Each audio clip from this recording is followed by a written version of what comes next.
ഉച്ചയായപ്പോഴേക്കും എല്ലാവരും പഴശ്ശി ഡാം കാണാൻ പോകാമെന്നുള്ളൊരു പ്ലാൻ ഇട്ടു. അങ്ങനെ എല്ലാവരും കൂടി അതിന് പോകാൻ വേണ്ടി ഓട്ടോ ഒക്കെ വിളിച്ച് ഞങ്ങൾ ഹോട്ടലൊക്കെ പോയി. ഡാമിലൊക്കെ പോകുമ്പോൾ തന്നെ നല്ല പ്രകൃതിരമണീയമുള്ള സ്ഥലങ്ങളാണ് കാണാനുള്ളത്. നല്ല തണുപ്പും നല്ല പച്ചപ്പുമുള്ള സ്ഥലങ്ങളാണ്. വീടിനടുത്ത് ഇങ്ങനൊരു സ്ഥലം വെച്ച് ഞാൻ ഇതുവരെ ഇവിടെ പോയിട്ടില്ല. ട്രിപ്പ് പോകാമെന്നൊക്കെ പറയുമ്പോൾ നമ്മൾ ഒരുപാട് ദൂരേക്കൊക്കെ പോകാൻ പ്ലാൻ ചെയ്യും, പക്ഷെ അതൊന്നും നടക്കില്ല. പക്ഷെ ഇതുപോലെ അടുത്തുള്ള സ്ഥലങ്ങളിൽ വീട്ടുകാരൊക്കെ വിളിച്ച് പോകുമ്പോൾ അതിന് വേറെ തന്നെ ഒരു വൈബാണ്. ടൗണിൽ നിന്ന് ഒരു 15 മിനിറ്റ് യാത്രയുള്ളൂ. അപ്പോഴേക്കും ഞങ്ങൾ പഴശ്ശി ഡാമിലെത്തി. ഡാമിന് തൊട്ടടുത്തുള്ള പാർക്കൊക്കെ ഗവൺമെൻറ് നവീകരിച്ചുകൊണ്ടിരിക്കുകയായിരുന്നു. ഒരുപാട് പണിയൊക്കെ നടത്തിയിട്ടുണ്ട്. ഇനിയും കുറേ ഡെവലപ്മെൻറ്റൊക്കെ വരുന്നുണ്ടെന്നാണ് ഇതിലത്തെ ആൾക്കാരൊക്കെ പറഞ്ഞത്. ഞങ്ങളവിടെ എത്തിയപ്പോഴേക്കും ഏകദേശം 2:30 ആയിരുന്നു. ടൗണിൽ നിന്ന് ഒരുപാട് അകത്തോട്ടായതുകൊണ്ട് തന്നെ ഞങ്ങൾക്ക് അത്രയും വെയിലൊന്നും തോന്നിയിരുന്നില്ല. അതുമാത്രം അത്രയും ചൂടുണ്ടായിരുന്നില്ല. അടുത്ത് പുഴയായതുകൊണ്ട് നല്ല കാറ്റും വെളിച്ചമൊക്കെ ഉണ്ട്. എപ്പോഴുള്ള ജോലികളിൽ നിന്ന് മാറി നമുക്ക് റിലാക്സ് ചെയ്യാൻ പറ്റുന്ന ഒരു സ്ഥലമാണ്. പിന്നെ എന്നെപ്പോലെ ജോലിയില്ലാത്തവർക്കും റിലാക്സ് ചെയ്യുന്നതിന് ഒരു ബുദ്ധിമുട്ടുമില്ല.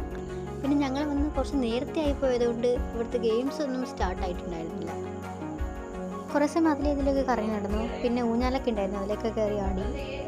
ഇങ്ങനെയുള്ള സ്ഥലങ്ങളിലേക്ക് വരുമ്പോൾ സ്ഥലങ്ങൾ കാണുക എന്നുള്ളതിനുപരി നമുക്ക് അവിടുത്തെ പല ഫുഡുകളും ട്രൈ ചെയ്യാൻ പറ്റും. ഞാനിതൊരു ഇവിടെ നിന്നൊക്കെ കഴിച്ചിട്ടുള്ളത് ഈ പാനിപൂരി, ഗോബി മഞ്ചൂരി, പിന്നെ മുളക് ബജി, ഇതൊക്കെയാണ്. ചിലപ്പോൾ ഇതൊക്കെ കഴിച്ചാൽ പണിയും കിട്ടും, അത് വേറെ കാര്യം. ഇങ്ങനെ വന്ന് ഫുഡുകളൊക്കെ കഴിക്കുമ്പോൾ സ്വന്തം റിസ്കിൽ മാത്രം ഫുഡ് കഴിക്കാൻ ശ്രദ്ധിക്കുക. എന്തായാലും എനിക്കങ്ങനെ ഇതുവരെ ഇത് പണിയൊന്നും കിട്ടിയിട്ടില്ല. അങ്ങനെ പുറത്തേക്ക് അങ്ങനെ ഇറങ്ങിക്കഴിഞ്ഞാൽ വയറിറങ്ങി കഴിഞ്ഞാൽ പിന്നെ അമ്മ എനിക്ക് 4 വർഷത്തേക്ക് ഒരു സാധനം പുറത്തുനിന്ന് വാങ്ങി തരില്ല. ആ റിസ്ക് എനിക്ക് എടുക്കാൻ പറ്റില്ല. പാർക്കിനകത്ത് തന്നെ ഒരു പെറ്റ് ഷോപ്പൊക്കെ ഇട്ടിട്ടുണ്ടായിരുന്നു.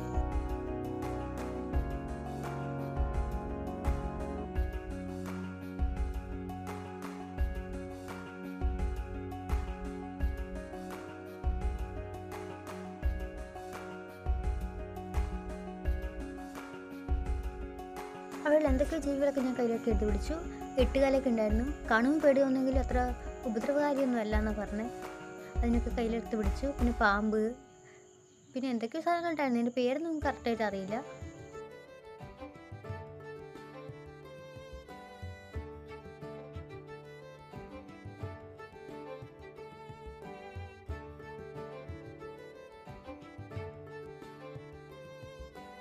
പാമ്പിനെ ഞാൻ തൊടുന്നുകൊണ്ട് പേടിച്ചിട്ട് അമ്മ ദൂരേക്ക് മാറി നിന്ന്.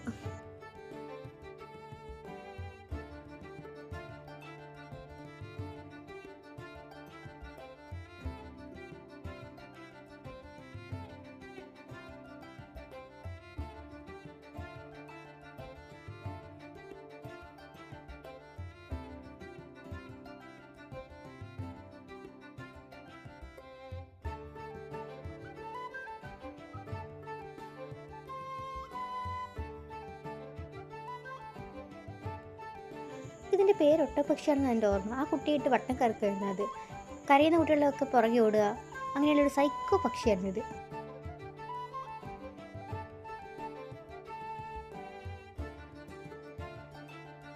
കുറച്ച് സമയം പാർക്കിലൊക്കെ ഇരുന്ന് ഊഞ്ഞാലൊക്കെ ആടി. അപ്പോഴേക്കും ആകാശത്തൊട്ടിലൊക്കെ സ്റ്റാർട്ടായിട്ടുണ്ടായിരുന്നു. എല്ലാ ഗെയിംസും സ്റ്റാർട്ട് ചെയ്തിട്ടുണ്ടായിരുന്നു. പിന്നെ അവിടെ നിന്ന് പാനിപ്പൂരിയൊക്കെ കഴിച്ചു, ഗോബി മഞ്ചൂരി, ബജ്ജി, ഇതൊക്കെ കഴിച്ചു. പിന്നെ ഉപ്പിലിട്ട് എന്തൊക്കെയോ സാധനം വാങ്ങി കഴിച്ചിരുന്നു. എന്തൊക്കെയോ കഴിച്ചു, ഓർമ്മയില്ല എന്തൊക്കെയാണെന്ന്. അപ്പോഴേക്കും പിന്നെ ഒരുപാട് സമയമായിരുന്നു. ഞങ്ങൾ വീട്ടിലേക്ക് തിരിച്ചു വന്നു. വീട്ടിൽ വന്ന് കുളിയൊക്കെ പസയ്ക്ക് വിളക്കൊക്കെ കത്തിച്ചു. എന്തായാലും ഇന്നത്തെ ദിവസം അടിപൊളി. എല്ലാവരും സന്തോഷമായിട്ടിരിക്കും. Bye bye.